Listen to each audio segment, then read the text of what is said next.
Ladies and gentlemen, welcome back to the 2022 World Emerging Security Forum. Now it's time to begin the last session of the 2022 WESF. Before we begin the session 3, thank you for staying with us until the very end. So now, ladies and gentlemen, we will begin the session 3, Emerging Technologies and Security, under the theme of Future Global Governance on Emerging Technologies. On the session 3, as we did before, we would like to have 2 keynote speeches, and then we will have a panel discussion followed by a Q&A session.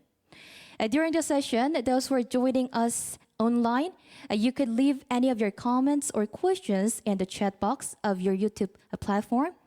And participants here at the site, please send us your questions through the QR code on our forum leaflet.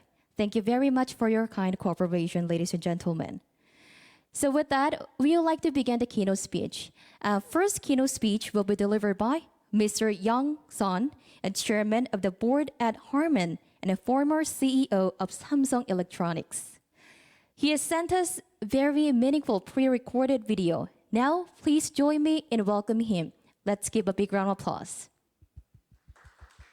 Hello, I'm Young Son, former corporate president and chief strategy officer of Samsung Electronics. Now I'm founding managing partner of World in Catalyst, a venture capital firm based in Silicon Valley, investing in early stage companies around the world. This includes new business stack and privacy enhanced computation. It's a pleasure to speak to you at the World Emerging Security Forum about confidential compute and open source architecture in the context of cybersecurity. Today, we are dealing with 4 key risks, namely COVID-19, chips, cyber, and cloud. COVID-19 was unexpected and tested global collaboration and resiliency. And I feel we made a really good progress, collaboration among the scientists, and being able to develop vaccines in a very short time. Chips is something that people didn't really think about. Maybe people were thinking potato chips at one point. But chips, semiconductors, are truly a global manufacturing effort. The supply chain has been tested big time, given the new geopolitical reality, as well as a number of disruptions around different policies around issues, and increasing demand at home, at work, as well as automobiles and other products that has been requiring pandemic demands, shutdown, and then being able to come out, we had the real issues around managing the signal. Regarding the cloud, all apps are going from on-prem to cloud, and this brings different degree of cybersecurity and privacy challenges. The explosion of data created in recent years has left organizations facing many challenges on how to store, how to process, and analyze this data while maintaining security. Due to the rapid digitalization, and in many ways due to pandemic, remote working become norm, and the evolution of AI and ML, which requires real-time access to the cloud data, has led to an increased risk of attacks. According to Gartner, by 2025, 60% of large organizations will use one or more privacy-enhancing computation techniques in analytics, business intelligence, or cloud computing. And by the end of 2023, 75% of the world population will have its personal data covered under modern privacy regulations. As a result, we have seen substantial growth of computational computing. Many of you may not know what is confidential compute. Confidential computing is the protection of data in use, using hardware-based trust execution environments, which is an environment that isolates data and code to prevent unauthorized access, even when the infrastructure itself is compromised. This provides assurance of data integrity, confidentiality, and helps enterprise secure their data while currently using in their systems. For example, during processing or runtime, Enterprise can run sensitive applications on public cloud or other hosted environments without the fear their data is vulnerable and exposed. Previously, privacy solutions in the cloud were only available to protect data at rest or in transit. Cloud providers offered encryption service to protect data in storage and databases, and data moving over a network connection in transit. Confidential computing overcame the remaining data security weakness by protecting data in use in real time during processing or runtime. As we're working remote, this is becoming a real issue. Everybody's working from different environment, different runtimes. How do you make sure and how do you ensure that this data is secure? We see three key drivers contributing to this growth in confidential computing. One is really about increasing spending in cloud. More than half of data is in the cloud today, and increasing the spending on data security to address that. And then obviously the most important item is also about using artificial intelligence and ML for business intelligence. And that's also increasing demand for this type of applications. At Walden Catalyst, my venture firm, we see the value that confidential computation brings by unlocking the value in data without compromising privacy or regulatory needs. Large amounts of sensitive data, including personal data, trade secrets, or data protected through regulators are locked to data analytics and machine learning in many ways for good purpose of protecting you. But it incurs huge overhead and it takes the large risk. Use cases for some of confidential computes are really about being able to use data across silos of different applications and different departments for fraud analytics, health data exchange, or better insight for medical discovery by being able to exchange information. Such highly sensitive data requires data sharing without compromising data privacy and security. One of innovation is really about bringing hardware and software working together. Trusted execution environments provide a dedicated, secure hardware, usually semiconductor-based processing environment that's isolated from the rest of the system with a secure, encrypted access to data in memory in real time. This technology has many advantages. However, trusted execution environment lacks a highly efficient data stack that can deeply integrate into business intelligence and machine learning workflows. We believe this is a core area of innovation where companies like OPAC, where we have invested, are focusing. OPAC is based on open source compute. It's a platform company focusing on extracting business intelligence and machine learning on sensitive data by making confidential computation as easy as traditional computation in public cloud. It combines disruptive data stack for frictionless analytics and machine learning and scale out on trusted zones and open source community support. We see use cases from all entities holding confidential data. In particular, the financial services and healthcare market. Large enterprises have data silos and they need to combine those silos to get an insight around what's going on in an organization without achieving compliance with the privacy regulations that requires innovation. We have seen multiple benefits from the open source model. Adoption from open source solutions can help define problem statement from industry to drive improved product development by aggregating different ideas from different sources. We continue to see great potential in open source models and great value in privacy solutions, including confidential computing, which provide missing piece of data, security vulnerabilities. With open community, with the global community, we can build even better security together. Thank you very much for inviting me to speak today. Thank you very much. And next, we will have a keynote speech delivered by Mr. Dan Smith, a director of the Stockholm International Peace Research Institute, who will also lead a panel discussion after his keynote speech. So, ladies and gentlemen, please welcome him onto the stage. And we are also joined by Ms. Rosanne Canizo, Assistant Director at the Center for Strategic Studies and Simulation of the United Service Institution of India. So please come up to the stage and let's welcome her with a big round of applause. Thank you. And we're also joined by Mr. Rowan Geis, Director of the United Nations Institute for Disarmament Research. And we're also joined by Ms. Kriti Sharma, founder of AI for Good UK online in real time as well. Thank you once again for your participation. With that, I would like to pass the microphone over to Mr. Dan Smith for keynote speech. Please, the floor is yours.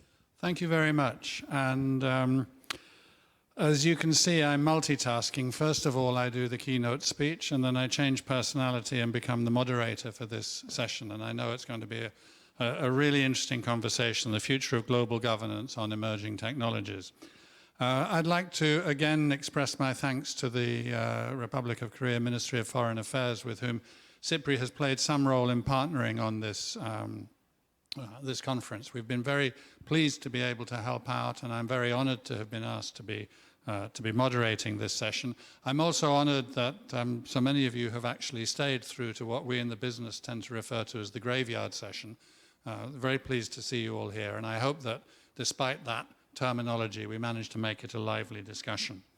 Now, what I thought I would start with is a little bit of, from my point of view, topic definition. And I think that you will see immediately not incompatibilities or contradictions at all with what the previous speaker was just saying, but simply different perspectives, understanding this topic from different directions.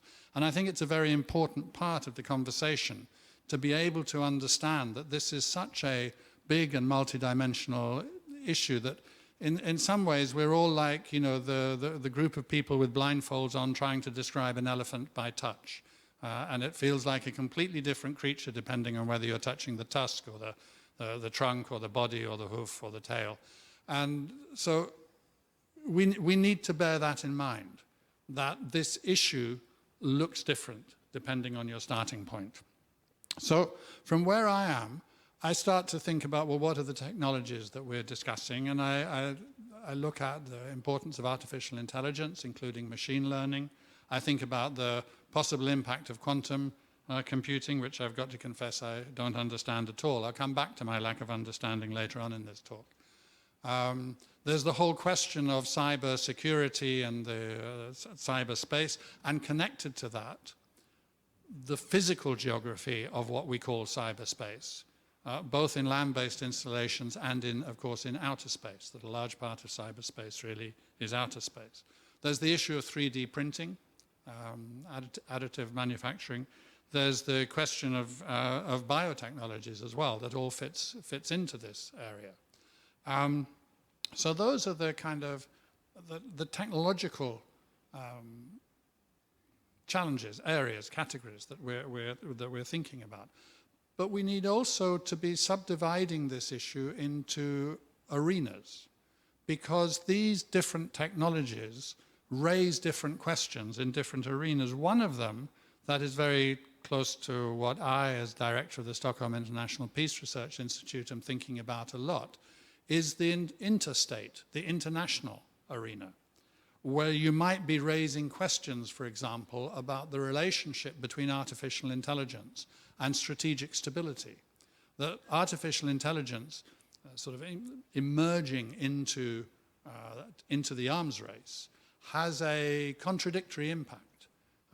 The speeding up of calculations and of information flow is problematic, I think, on the weapons side and the armament side, but it is potentially helpful on the arms control and disarmament side. So there's this dual aspect to it. There are further issues as well. I mean, there's the whole question, for example, of, in relation to cybersecurity, what in some some quarters, is known as left-of-launch hacking. That's to say, hacking into systems that are related to the control of missiles pre-launch and interfering in that process. So that's the interstate arena, raising some challenges in the traditional kind of strategic security field. There's also, of course, the intrastate arena, the whole question of the impact that these technologies have on politics, political management, political relations, but also on daily life within countries, within societies. I often take as an example of this a statistic which I picked up a few years ago, so it's probably out of date now, and today would be an even more striking one. But when I learned it 3 or 4 years ago, the question was, how often does the average Swede visit her or his bank? We don't carry cash. We have credit cards or phones. We do all of our banking online. So the answer to the question is the average Swede visited 3 or 4 years ago was visiting their bank physically once every 7 years. Now, compared to, when I first had a bank account, and I was regularly writing to my bank, I was visiting my bank, I was going to more, there were so many branches and so on. So life has changed. Now, as the banks have gone online and as it's all become cyber, that introduces new areas of vulnerability as well as new areas of efficiency and convenience. And then there's the question, again, cross-cutting through these categories and these arenas of the techniques and the instruments which are used. And I suppose I would focus on 3, but I'm very interested to know if others see more. I would think about sabotage, and I would think of 3 S's: sabotage, spying, and subterfuge. Subterfuge being, in a sense, another word for information warfare. So how do we think about governance of this very complex set of technology or issues, technologies, arenas, and techniques and instruments? Commission on Global Governance in 1995, which was a sort of international effort, probably rather social democratic and green in its coloring, given the personalities who were on this global commission, came up with what I think was a relatively useful shorthand definition of governance, that it is the sum of the many ways in which individuals and institutions, both public and private, manage their common affairs. So for me, important parts of that are many ways. There's a diversity of modes and mechanisms within this thing that we call governance. Governance is not just one thing. That it's at many levels. It's individuals and institutions, and presumably we can say of all scales. That it's public and it's private. And it's about common affairs. It's about our relations with each other. So it's international and it's local, it's about law, it's about norms, it's universal, it's sectoral, it's cross-cutting and it's narrow and segmented, it's diverse and it's suiting the arena. We could be thinking of it in terms of human rights law and privacy, we could be thinking of it in terms of corporate law and best corporate practice and accountancy regulations, we could be thinking about it in terms of international humanitarian law, which is what used to be known as the laws of war. So, how do we, what's some general thoughts about managing the challenge posed by emerging technologies? What I want to say is that in approaching this topic, I certainly feel a considerable amount of humility. First of all, the humility is because, as I said before, I don't really know very much. I'm the guy who swears at the computer in the belief that there's a little person inside that if I can kind of convince them or persuade them or just yell them into submission, that the computer will start to behave itself. I'm the guy who, faced with something going wrong, thinks, oh, I'll do the technical thing, and I press the restart button. I use the computer a lot. I use it every day. I've got a computer with me on this trip. I've got a little tablet for making my notes. I've got 2 phones with me. I use the technology a lot. Right? I have very little understanding of that technology. What I can see in terms of governance is that there has been some progress and there's been some interesting discussions, but you know, we're still calling it emerging technologies, and how long does it take? This is a 3-decade plus discussion already, which is going on. There's been some progress, but has there really been enough over those 3 decades in terms of governance, in terms of being able to govern these new spaces, these new challenges which we've created for ourselves? The discussion indeed moves much more slowly than the development of technologies. The technological speed is way, way ahead of the speed of policy. And that, I think, is a major issue. I think another problem that we need to be thinking about is the kind of the black box syndrome, that machine learning creates impermeable and incomprehensible systems that are impermeable and incomprehensible even to the one who designed that particular piece of software. So these are deep challenges indeed. And the further problem is something that I was referring to earlier in the special session which we had on the environment of peace. You know, governance, international governance, is in a pretty bad way. $500 billion of tax goes astray every year. 64% of the ocean surface is in what are called the ABNJ, the areas beyond national jurisdiction. And it's been extremely difficult to move much further in governing the ABNJ, the areas which are not under national control. And outer space, most of the governance of outer space is based on agreements from the 1960s and the 1970s. And these deficiencies of governance were clear and were being exacerbated by a worsening, darkening security horizon over the last few years, even before Ukraine. So I have more questions than answers, but a few possible thoughts are, first of all, I would think that there is not a one-size-fits-all. There is not a perfect fix. Rather, what we're going to think of is a multiplicity of solutions and approaches for different technologies, arenas, instruments, and techniques. And some of this will be actually insisting on the proper application of current frameworks.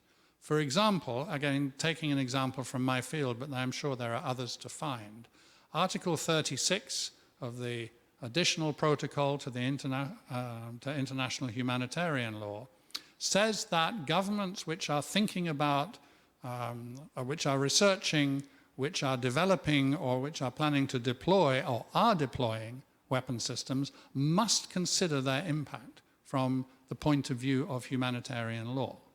Right? That is actually a legal responsibility that governments have signed up to. That is a part of international customary law now. Right? But it's very often done in the simplest of tick-boxy ways without really addressing what the issues are, which may be raised by a new military technology, such as, for example, artificial intelligence.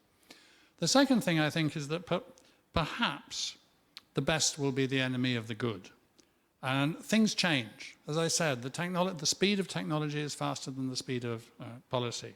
So I would suggest we should be aware of over-design of policies and of governance initiatives. I think we also have to think across categories and not think of them as being completely segmented from each other. I think we need to be looking to include all actors and stakeholders in some way, representative way, in the process of developing governance approaches. I think we need to be informing and educating ourselves a great deal more. I suppose above all, I would say slow down and speed up. The really good thing would be to slow down development and speed up governance initiatives. So, look, with that, I'm going to say, okay, thank you very much, Dan. You've ended your keynote. I'm not going to ask for a round of applause because that would be really going too far in my double personality. Instead, I'm going to turn straight to the three members of the panel, two on screen, who I'm going to look here because we have a big screen right in front of us with your two faces on them. And first of all, very, very welcome here to Robin Geis and to Roshan Kanijo. And I'm sorry, but now the piece of paper with your name on it has slipped from my attention.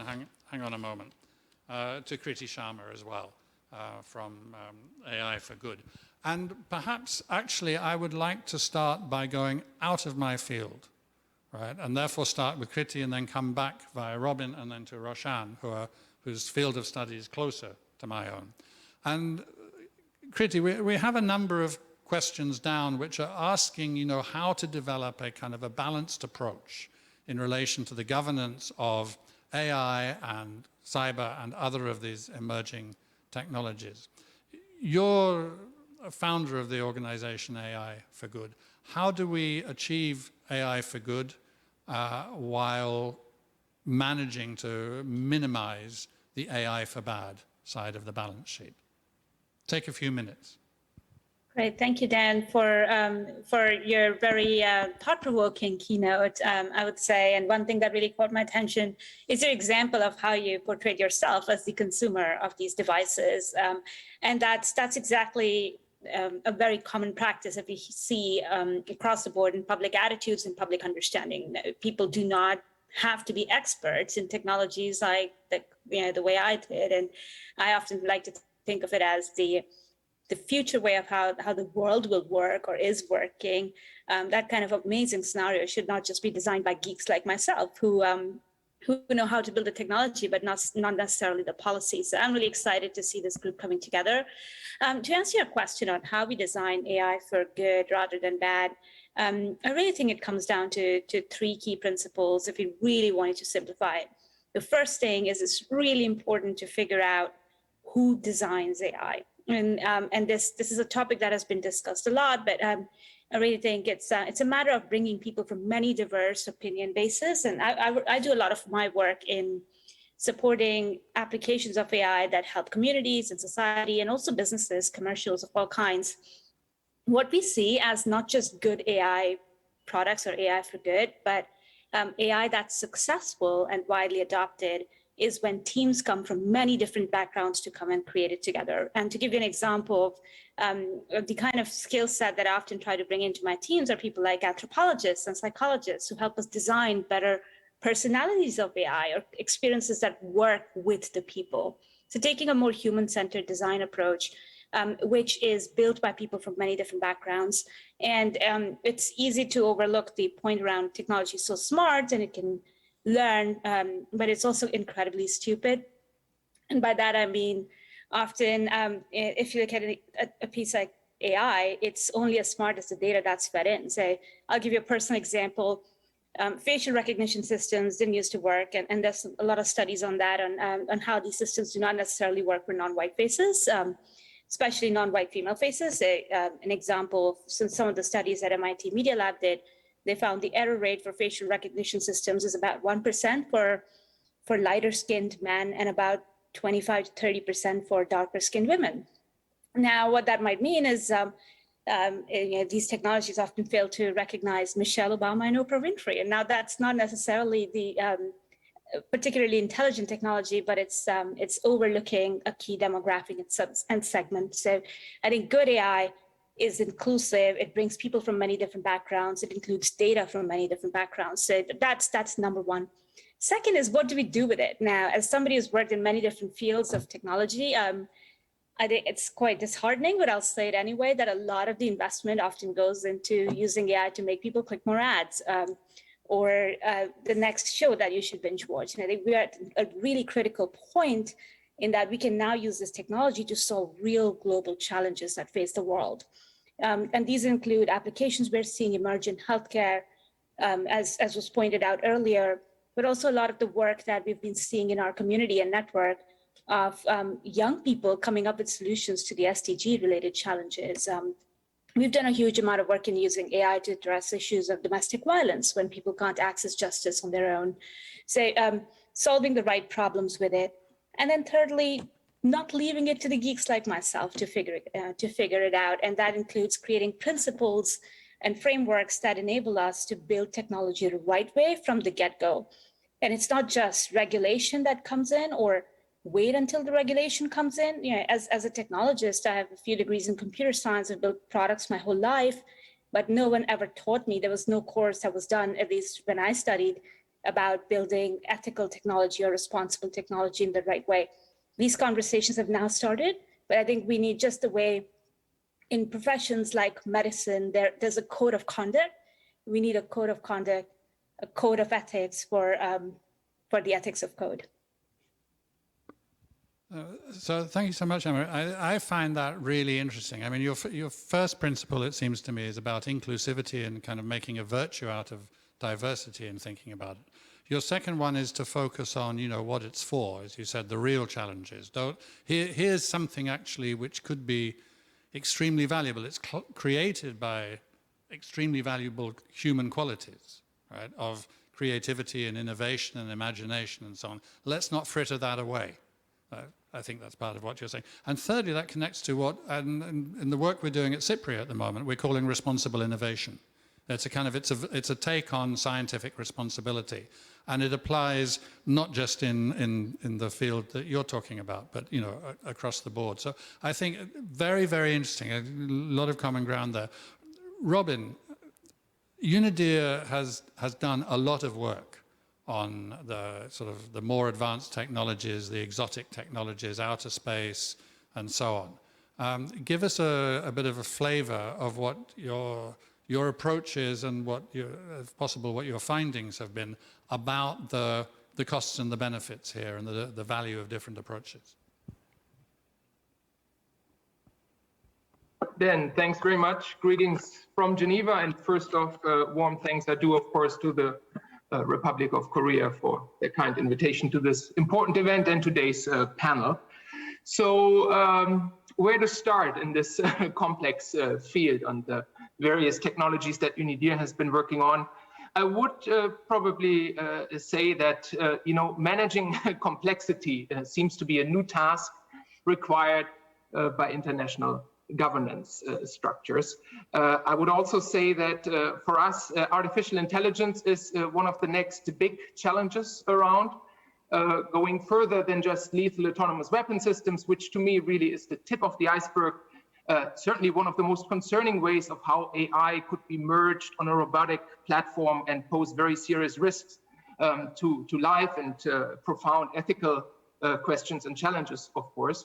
But really only the tip of the iceberg, as I think increasingly, and this is for the coming decade, we will see AI being implemented across the board, often for very good reasons, for good benefits, and they need to be considered as well. Otherwise, we will not be able to design any meaningful governance structure. But at the same time, also with considerable risks, when artificial intelligence finds its way into all types of military operations and military decision-making. And that, to me, seems almost an inevitable trend, given that we're dealing with a multi-purpose technology here, which, like electricity and computers, will find its way into all of these processes. And there, probably just continuing to focus on AI for a moment, we will face strategic risks because the technology is not very well understood. Strategic risks from inadvertent escalation. How do you react to a certain type of AI-driven behavior if it's hard to interpret it? How do we deal with an AI-driven vehicle, military vehicle that crosses the border? Is that an act of aggression? Is it something else? We don't know. So there are a lot of unknowns in the strategic domain, which are challenging. There is right now, as the world is shifting into a more confrontational world order setting, significant competitive pressures to implement AI faster than any competitors, to bring it to market, to find a first mover advantage here.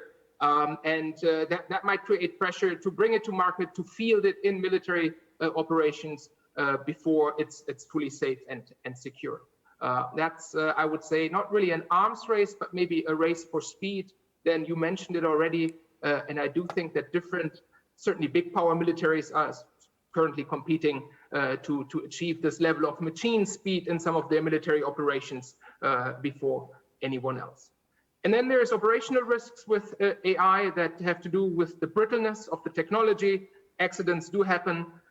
Safety issues are still probably not fully understood if you field these technologies in a competitive, very dynamic battlefield environment. That's certainly something else than a laboratory environment.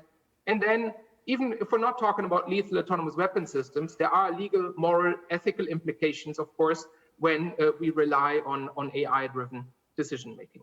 But going further than just AI at the end of the day is an enabling technology. And I do think increasingly we need to look at the different technologies coming together, certainly in a battlefield context.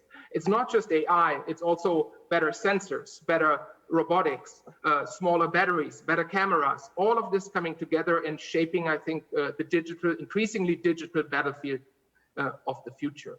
And this goes far beyond specific AI applications and has much broader implications, I think, for how military operations will go about in the future. And that is something that UNIDIR is increasingly considering, the convergence of the different technologies and how the various technologies apply across different domains.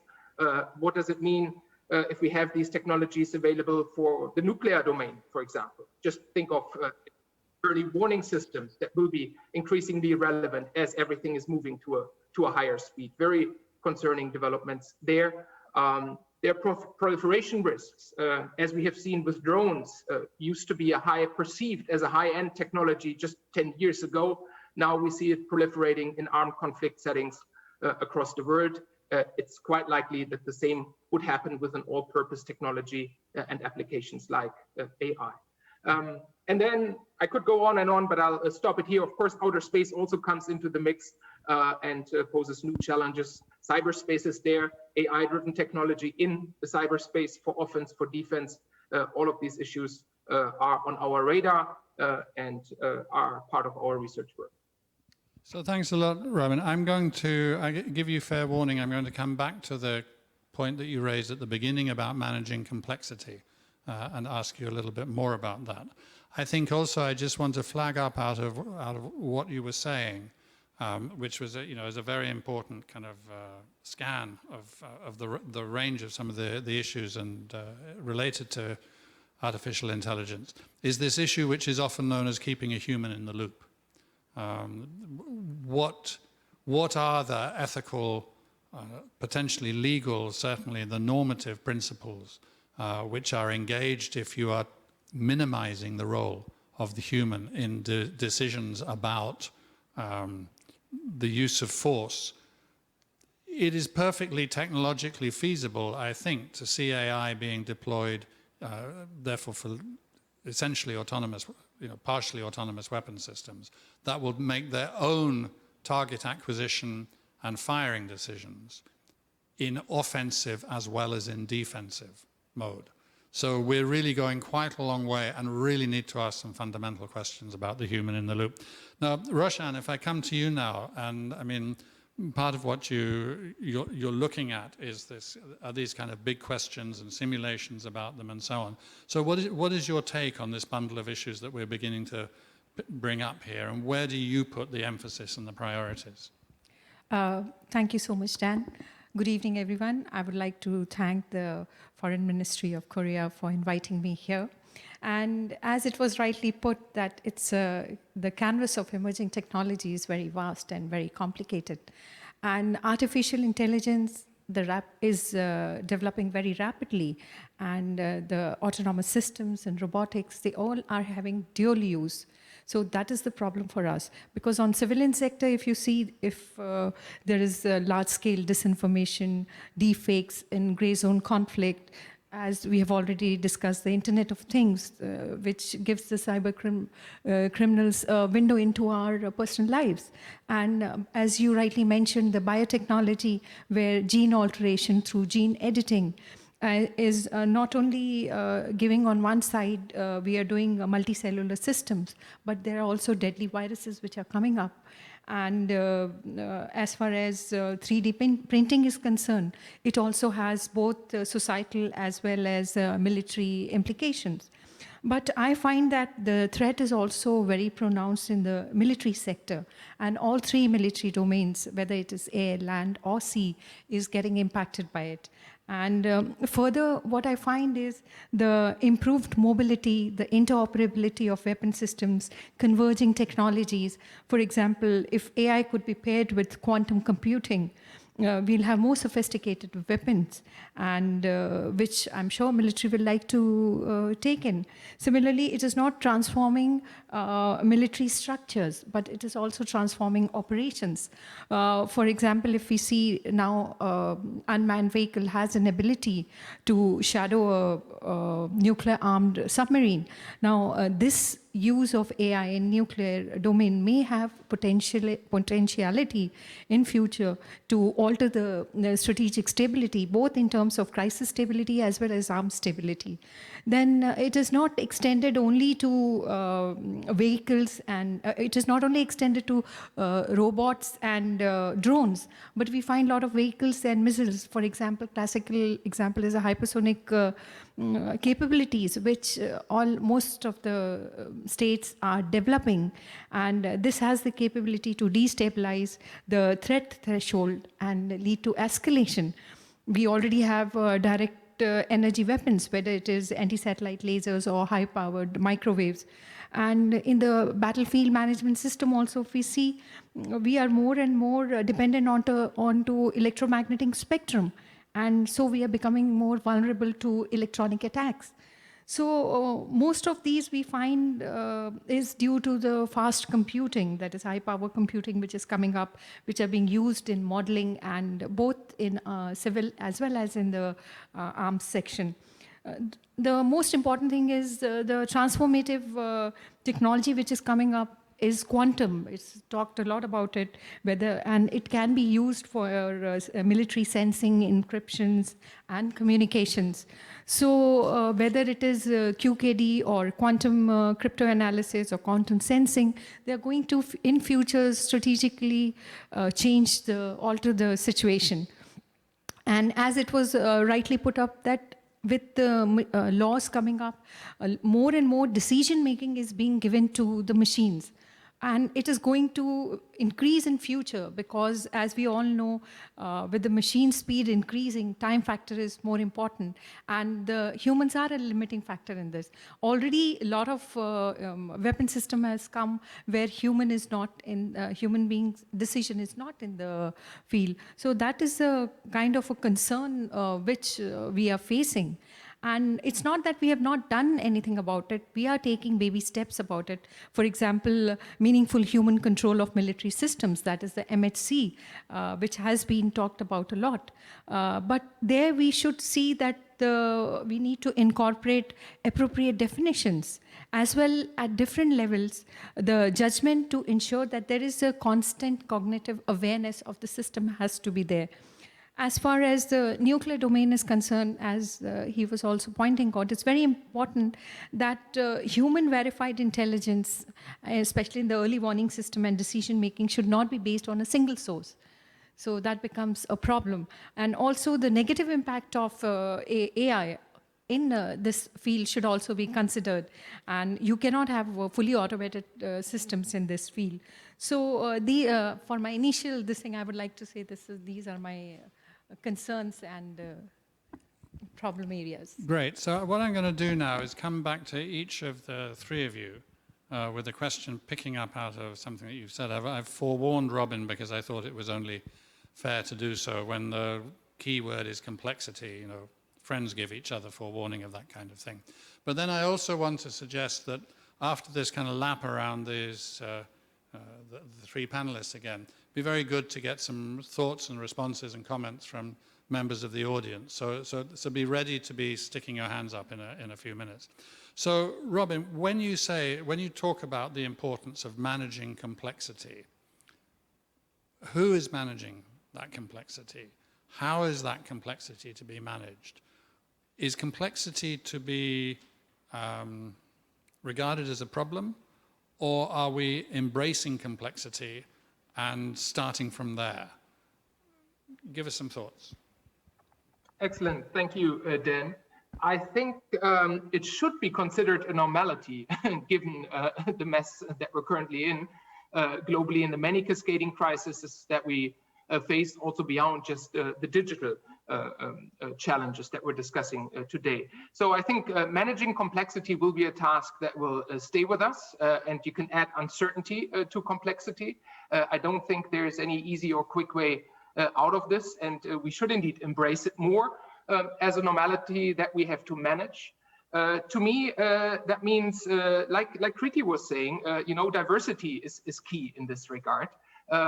Different actors coming together, getting real about multi-stakeholder approaches, not just slogans on panels, but making it happen, bringing the private sector more into the governance structures in this regard. Often they drive cutting edge innovation, they own and run much of the infrastructure. They need to be at the table, certainly when we're discussing risk awareness, but also solutions. I think there is still a lot of work that needs to be done. But this is a two-way thing. It's not just for diplomatic fora, governmental fora, letting them in. That's one part of the equation. But the other is also convincing the private sector that they should be involved in these discussions. I don't see too many of them. Some are very active, but certainly there's a lot more who are not seen around the UN, the multilateral fora that I go to. And I think there we need better incentives, maybe advice from the behavioral sciences to what can be done to bring everyone to the table.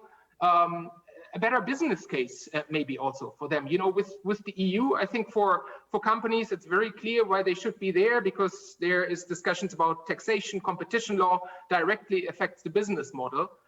With discussions about peace and security, that's a bit more challenging. The implications are more indirect.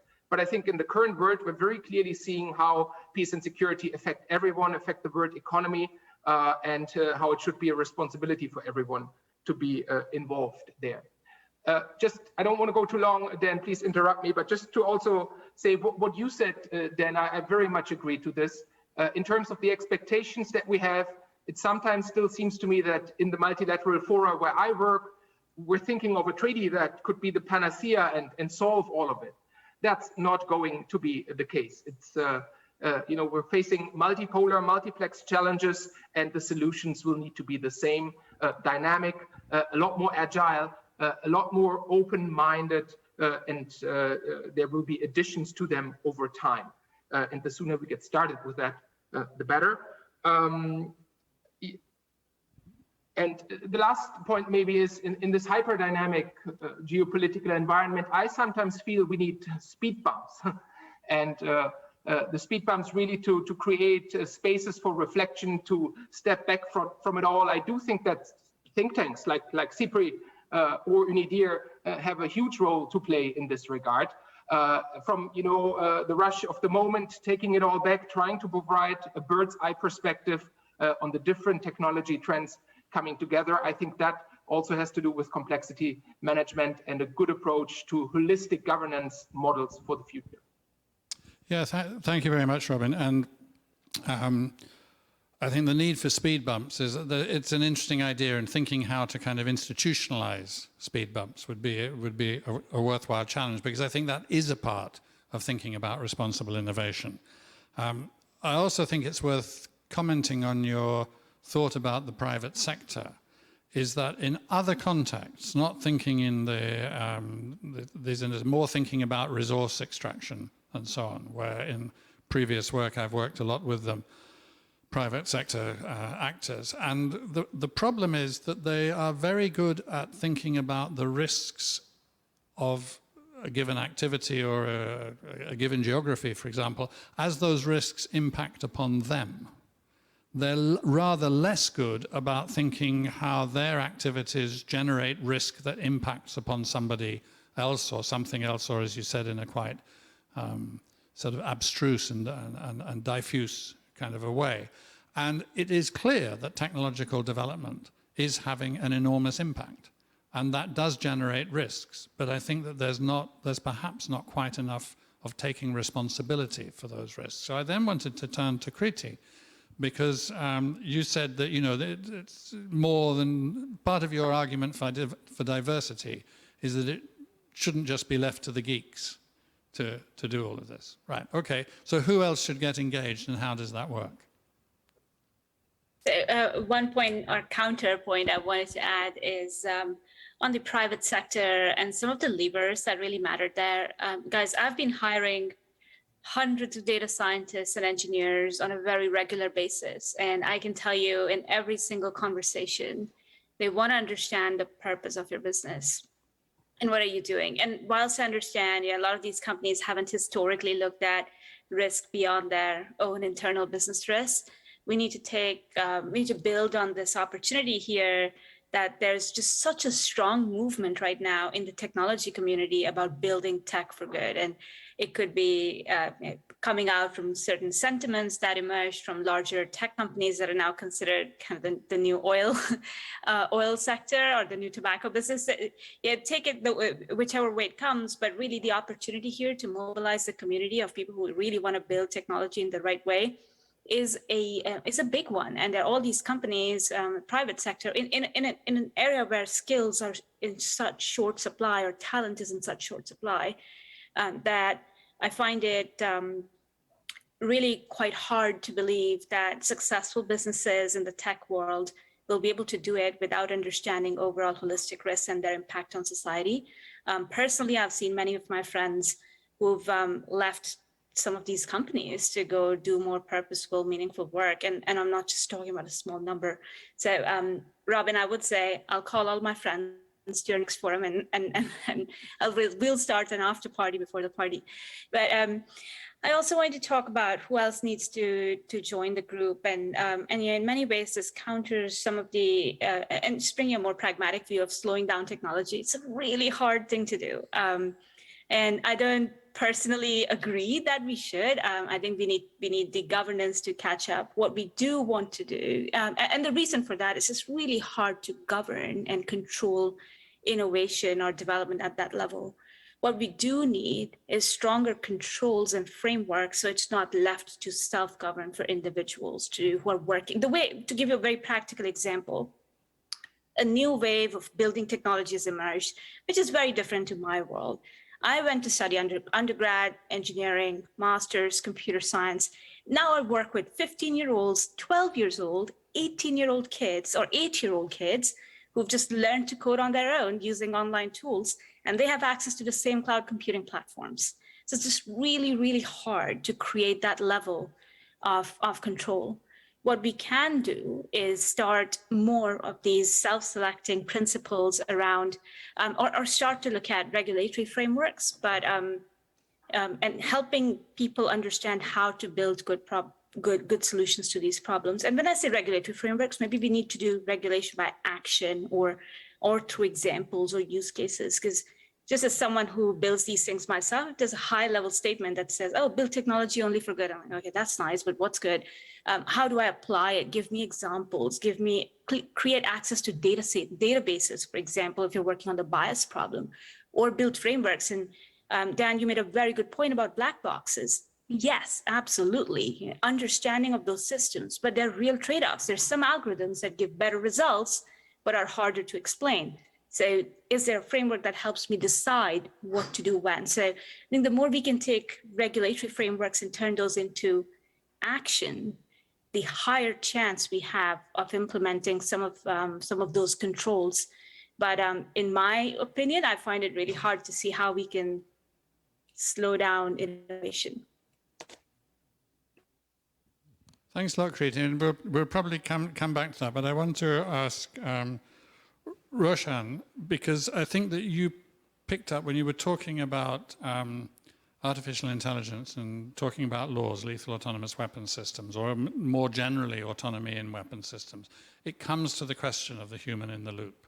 So how do you think about that operationally? I mean, in any event, and listening to Kriti as well, and listening also to Robin saying this, this technology is going to get in everywhere. In any event, the time for decision-making on key time-critical, crisis-ridden decisions, that time is going to be incredibly short. How is it possible for humans to be in the loop? Because the loop is going to be quite small. That is actually a problem, because more and more, if we try to delegate the decision to the machines, which is going to be there, so that is going to create a problem in the future. And that is why we need to have a kind of agreement where nations sit and decide that what are the particular weapon systems which are should be banned or should be limited in numbers, there has to be some kind of a negotiations with the multi-sectoral approach where all the stakeholders come together and they discuss on it. And here I would like to say that, as Kriti also has stated, that AI for AI, you need to have two different approaches, one for the civil and one for the military. The military approach is going to be more opaque because nations may not like to cooperate as much as we have seen in the past.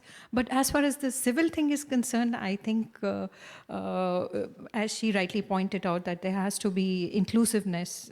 And if I feel that there has to be more normative reflections, and it should emphasize on global principles and values, and through legal regulatory frameworks, we should employ a multi-sectoral approaches in a very systematic and review-based manner.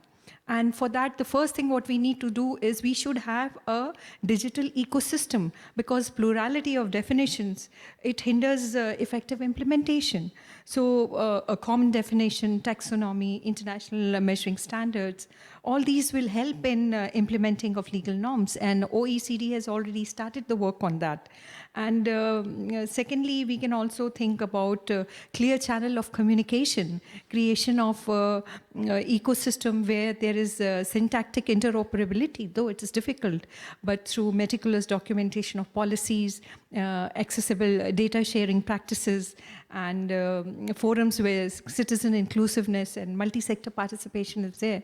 So as far as the civilian sector is there, there are a lot of things which can be done through collaborative mechanisms. But as far as military domain is concerned, it has to be, we have to go beyond the ethical use of those weapons. We have to seriously start thinking on it. And probably the best way will be to have more information sharing and better communication, and the military as well as political, at the military as well as the political level. Because we know that these military superiority by some is going to intensify the geopolitical fissures and imbalances, and the nation which do not have this may adopt asymmetric ways, and they can also use risky, untested technologies and a disruption of threshold of nuclear deterrence. So to maintain the stability and crisis prevention, you have to achieve through fixed and traceable processes. And I feel that sooner or later we have to come to monitoring of certain weapons, enforcement of robust mechanism for verification at a later stage.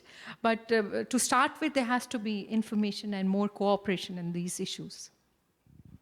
So thank you very much for that. Can I ask if then there are members of the audience with a question to put or a brief comment to make?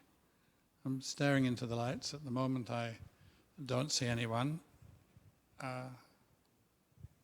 In which case, I'm going to jump straight to asking Kriti and then Robin a question or two. Kriti, I want to take up the point which you're making about there are plenty of people in the tech sector, you know, they're leaving some of the companies, there's this feeling, the need to do something, technology for good, IT for good, AI for good, and so on. Okay, accepted. There is a parallel, right, which is the nuclear age, because many of the scientists who were, perhaps not many, but several of the scientists who were engaged in the original Manhattan Project came to have very serious second thoughts. And that's where the founding of the Bulletin of Atomic Scientists comes from, which remains actually an important organ for understanding these issues today.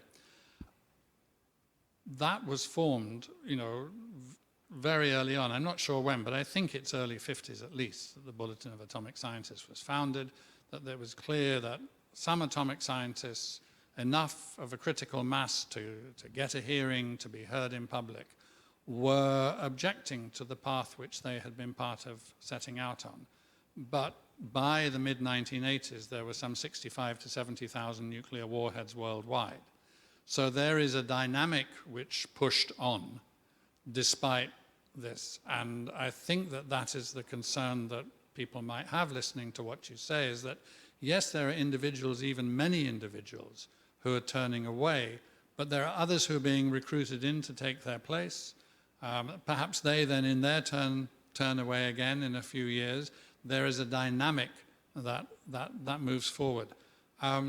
Yeah, how do you feel about that parallel and about, in a sense, about my, I'm channeling a skepticism just to test you out and see what your response is. No, I love that. I love that feedback, Dan. This is exactly right. So the point, I do think the opportunity here is more about companies, and I can speak with more confidence to the private sector and larger businesses, given my background. But I do think that the companies who are investing significant amount of money in research and innovation, they have an opportunity to attract and retain this talent by building it in the right way, by putting in governance mechanisms so people understand how they're building this technology and they don't have to wait for this moment or an existential crisis. And in the design and product design world, I like to often start my exercise of building new products with this principle of let's map out the misuse cases. We spend so much time of use cases, and now I've started doing more of these exercises early on with the entire team. And you see people's internal real side come out often when they're imagining what's the worst use of this technology that could possibly happen. But I do think that if we can create these frameworks and more businesses can sign up to it, just the way we have corporate governance, we have auditing of financial records, we should be able to audit algorithms and their impact. And people, for the most part, who work in this industry, and I can't speak for everybody, but the amount of momentum I've seen in explainable AI research and ethical AI, there are like 200 plus organizations that are working on it. There's a real desire to want to do that. We need to create the controls and the mechanisms so people don't have to, this talent is hard to attract, really, really hard, and even harder to retain. And so we don't lose that whole group of people. And then the other part, which goes back to my initial 3 observations, is the kind of people who could come into this sector because there's bigger opportunity to do things the right way. And we don't fall into the traps of some of the other accidents in the past is quite a substantial population as well. So if you look at talent pools, which is, if you talk to any CTO, any product person, any design leader, right now, their number one question or challenge is how to attract talent and retain them. And I think there's an opportunity to engage this community in a very meaningful way by helping create those governance mechanisms and the capabilities that make it practical and easier for the geeks like me to build good technology. Thanks very much. That's very helpful. Robin, I'm going to turn to you now with a question for a quickish answer, because we've got 3 questions come in from the online audience, which I'm going to put to all 3 of you. And what I wanted to ask you really is, well, what did you mean by speed bumps? By speed bumps, I think actually at the end of the day, I think I mean the UN, which and I didn't mean the speed of innovation. Just to be clear, I don't think we can slow down innovation, and if we try to do that, no government's model would fly. So it's slowing down the many processes that are now emerging around these new technologies, and inflation of processes in the cyber domain, in the AI domain. We have, I think, over 600 initiatives, also in the private sector, developing principles, standards for the design and the use of AI. That's all great, but I think if we go back to what a previous speaker said about the plurality of definitions and concepts, the UN has a specific and unique role to start bringing these things together on a global level. And necessarily that will slow things down, and sometimes, down to snail's pace. And of course, we would wish it could all go faster, but there is a geopolitical reason why it can't go faster, because there are tensions, there are different understandings on many of these issues. Still, at the end of the day, I think the structure, the hub function, the network function that the UN could offer in this regard is key to a global governance model. And to really bring the benefits and the risks together, the UN is the prime forum to also try to align technological development with the SDGs at the end of the day. And I think that needs to be an important factor also in this entire endeavor. Thanks very much. So let's take the questions which have come in from the online audience, and I'm kind of going to cast them out, and one of you will jump in. There's three. I'm going to ask them in an order which I hope is an order that ascends through the range of optimism, at least as far as the answers are concerned. Let's see if my theory works. So the first question taken like that is that in addition to artificial intelligence, which are the technologies that might develop beyond human control, posing threats to humanity and to security and well-being? Which are the ones that we should be focusing on? We've listed a number out of concerns between us, but Roshan, would you add to that? I think it's more to do with converging technologies which are going to be more important, because if you see AI and if it gets combined with quantum, then it is going to create weapons which are going to be very this thing that would create problem for us. For example, already if you see there are quantum gravimeters which can detect the moving submarines. That's what they say in future. And also quantum radars which can detect low-flying aircrafts. So they are going to impact the strategic stability. So it is the converging of technologies which I feel in future, not one particular, but that is going to create a problem. Right. So in a sense, dislocating the question. It's not another kind of technology. It's the convergence between them. Robin, Kriti, would you go along with that? Yeah. Okay. Yeah, I could think of quantum human enhancement technologies, but at the end of the day, I fully agree. It's the fusion of the biological, physical, and virtual worlds that we're seeing, and that will create new risks that possibly some of which we cannot fully control or don't fully understand. Right. So then to the second question, which begins with a sort of a statement that the concept of security is getting more expansive. And I guess that is a reference to getting beyond thinking of just what is often called hard security or state security, or thinking of security in military terms, but also thinking of security in what is often called human security terms, but can also be just about thinking about a broader range of issues apart from political rivalries, ambitions, and greed that generate conflict, like the pressure of climate change and environmental deterioration that we were discussing earlier. So in this context, and I guess in the context of the current state of international relations, how plausible are we being? How realistic are we being? Is it plausible to come up with governance or norms on the responsible use of emerging technologies which can cover these various different concepts of security, military, including human? Robin and then Roshan, I guess this would be very much meat and drink for you, and then see what Kriti thinks about it from a different perspective. But Robin first. Two quick answers. I think, even if maybe in the heat of the current moment, we cannot be too optimistic about any quick solutions. We need to continue working on them. Things change very quickly. There certainly is still some common ground on some of these mega trends, and so we cannot afford to not work on these issues. That's one, but the other is more doctrinal, perhaps, on the security notion. I would say, I think for the past 20 years, this trend towards ever more securitization has been rather a negative trend, because it led to the shrinking of humanitarian spaces, it led to the shrinking of human rights protections. The war against terrorism was one example of this maybe over-securitization, at least this is how it was perceived by many.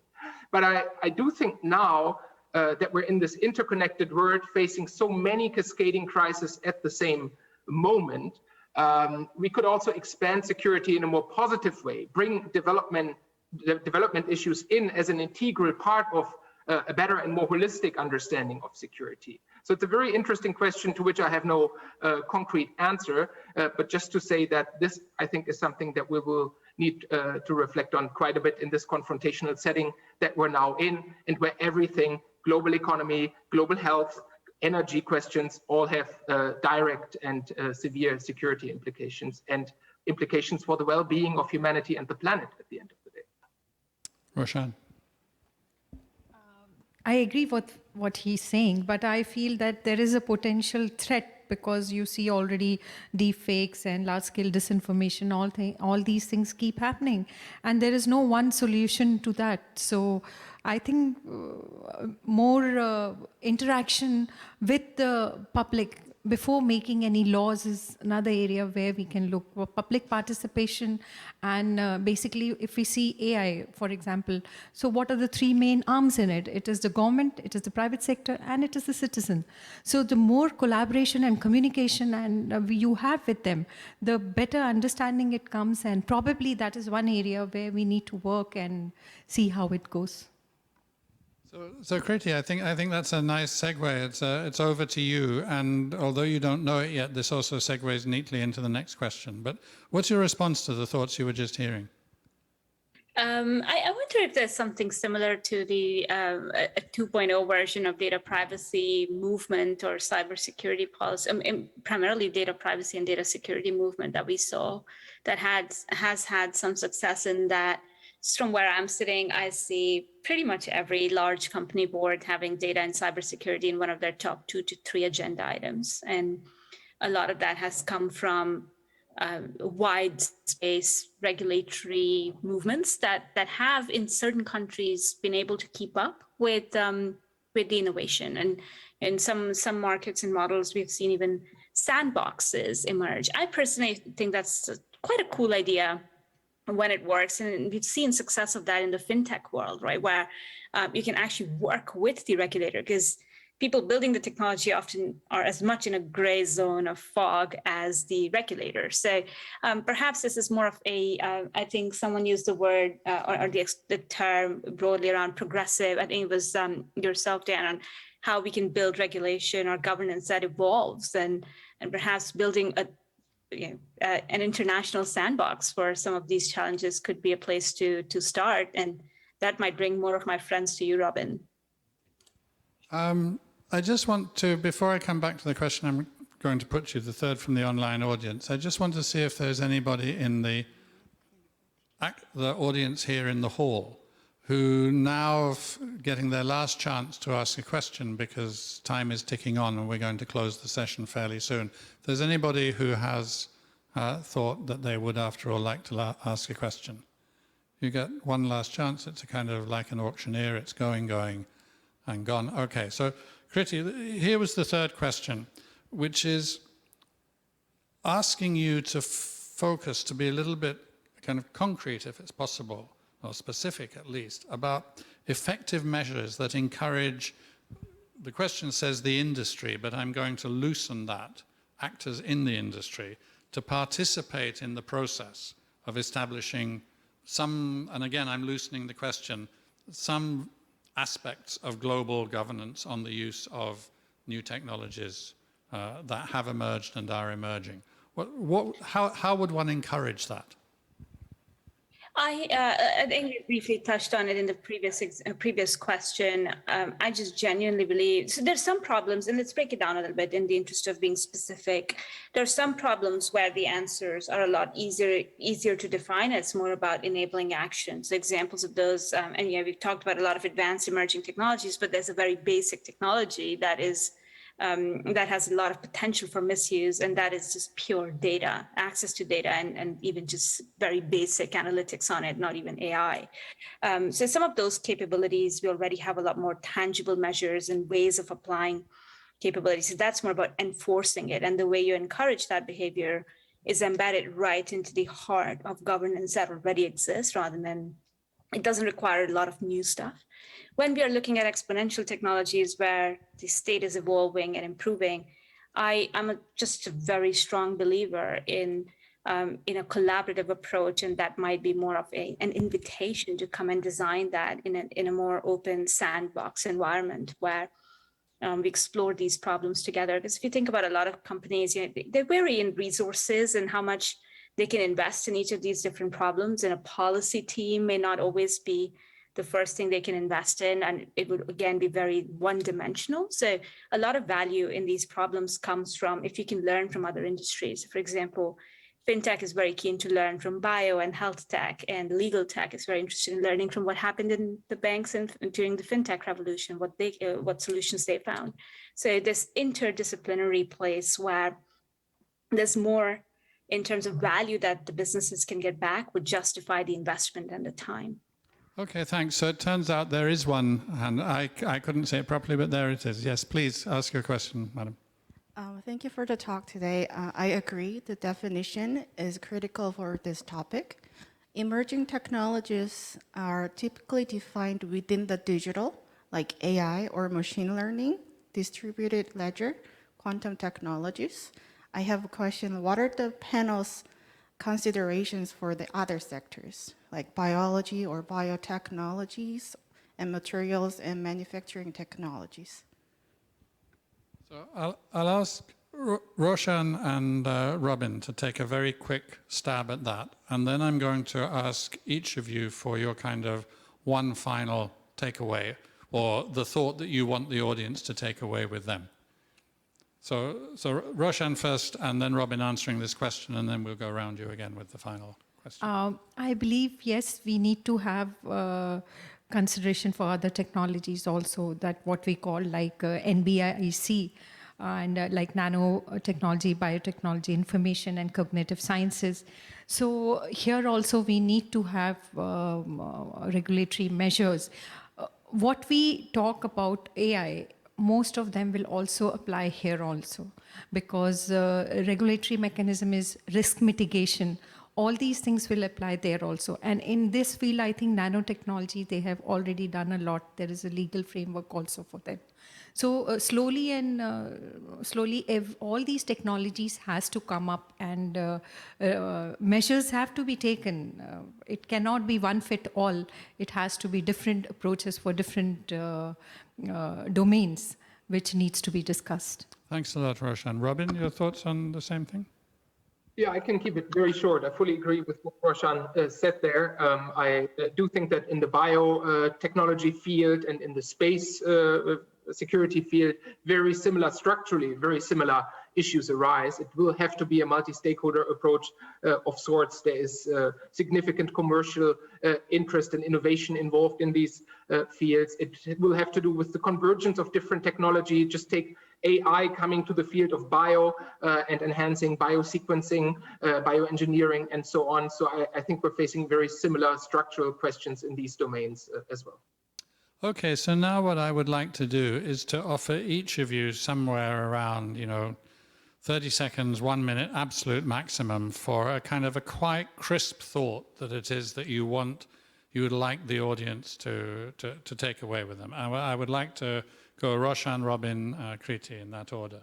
So Roshan first, your challenge? I would like to say that, yes, there are a lot of emerging technologies and the challenges are huge, but the global governance system has already started working on it. It is a little slow, but we have started at least debating on a lot of issues. So that's a positive for me, and I'm optimistic. I feel that slowly and steadily, as more and more countries start thinking about it, there'll be more collaborations, and I'm sure good will happen with that.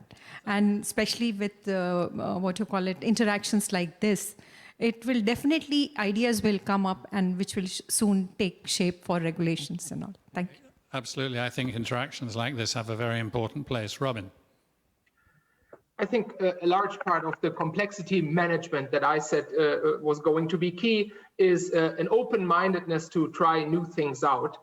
It's certainly not easy in the current geopolitical confrontational setting, but it's absolutely needed, I think, in this very complex, fast-moving digital sphere, and the digital transformation has only just begun. So I do think we need to open up to new formats, different types of stakeholders. From my perspective, I think here at UNIDIR, we're trying to create some safe spaces where trust can be built between new communities so that they can warm up to one another and also see the benefits of having these mutual dialogues. And then initially you asked me about one finding from UNIDIR. One thing that I can say, because we are holding and convening many of these dialogues, is that even if it takes a while to get everyone warmed up to the idea of talking to new audiences and stakeholders. Usually the added value and the takeaways are very good. And that's something where we need to continue to be open-minded, I think. That's great, Robin. Thank you. And Kriti, over to you.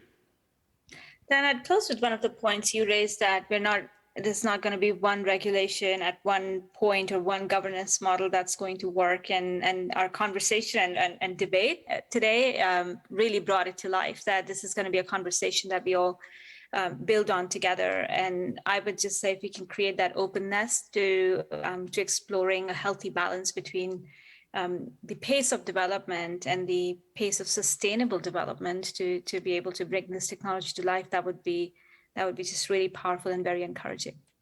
So thank you all three. I'm going to add in my final thoughts on this for the moment as well. And I'm quite struck by accounts which I have read based on long interviews with people who were working in the financial sector, primarily in London, the ones which I read, at the time of the financial crash in 2008, where they talked about the fact that their managers, their bosses, did not know what they were doing. So these very complex financial instruments, which they were packaging and layering debt from all different kinds of places and selling it on with different securities and so on, and debt leveraging ratios which were just going crazy, they weren't being monitored properly. And what I take out of that for this conversation is not that monitoring of the individuals is important, but that unpacking these problems all the time, keeping on unpacking them, re-unpacking them again, taking another look. It's really, really important. We only are empowered in relation to these issues if we understand them and understand how things are working. We've been told, and I agree, and that's why I'm saying it now, that we need to embrace complexity and diversity. We've got to acknowledge uncertainty. We've got to acknowledge that we may not get everything right, and that's one of the reasons why we need a very variegated approach to governance. And we need to be collaborating. We need to be working together. I would like once again to thank the Ministry of Foreign Affairs for making this session possible. I would like to thank Roshan, Robin, and Kriti for their wonderful contributions to the discussion, and thank you for your attention, and close the session with that. Thank you all very, very much. Thank you very much. Let's give a big round of applause. Thank you so much. And please return to your seats. Thank you so much. Ladies and gentlemen, this brings us to the end of the last session of the 2022 WESF, the session 3, Emerging Technologies and Security. We have shared insights and thoughts under the theme of Future of Global Governance on Emerging Technologies. I hope you had meaningful time with us. And once again, ladies and gentlemen, thank you for joining us yesterday for opening ceremony and the session 1, and today's session 2 and the session 3. And of course, thank you for joining us at the CIPRI special session as well at the beginning of the forum today. And ladies and gentlemen, before you leave, please submit post-forum survey that you can find via the QR code on the forum leaflet. And ladies and gentlemen, we had the 2022 WESF under the theme of Past, Present, and Future of Emerging Security Threats, Way Forward for Trust-Based International Cooperation. We hope that this year's forum was a meaningful occasion to all of our participants, online and offline, in raising common awareness and examine possibilities to prevent potential future threats as well. With that, ladies and gentlemen, now we'd like to have meaningful closing remarks. So now please allow me to invite Mr. Ham Sang-uk, a Deputy Minister for Multilateral and Global Affairs of the Ministry of Foreign Affairs. Let's welcome him with a big round of applause.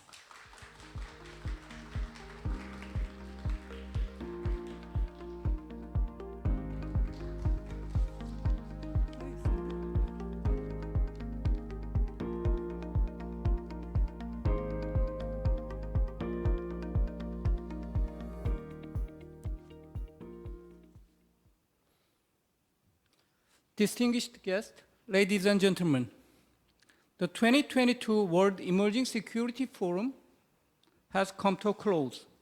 I would like to thank our speakers for their insightful presentations and constructive comments. During the last 2 days, we gathered under the banner of promoting international cooperation based on trust to better understand today's emerging security threats and find ways to tackle them.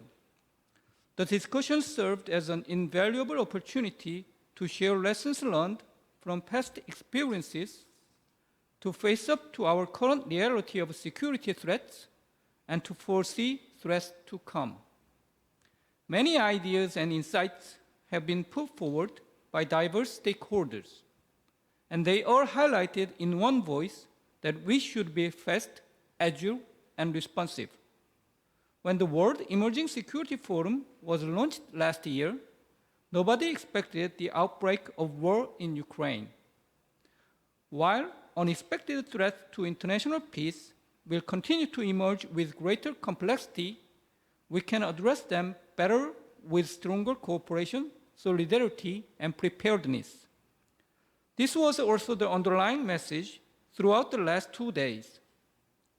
The forum also provided the opportunity to highlight the importance of creating mechanisms to facilitate cooperation among diverse stakeholders. Given the nature of the emerging threat, a state-centric approach can no longer be a solution. Working closely with non-state actors, especially the private sector, is the only way forward. Ladies and gentlemen, as Korea envisions becoming a global pivotal state, we are committed to making greater contributions to the peaceful solution of our common challenges. And launching the World Emerging Security Forum as an open platform for all stakeholders to respond to emerging security threats is part of such commitments. I hope all of us can work together in the coming years to develop this forum into a truly multi-stakeholder platform where we can share innovative ideas and promote partnerships to address our greatest threat to humanity. Let me close by thanking you once again for joining us. I hope to see you again next year in Seoul. I thank you very much.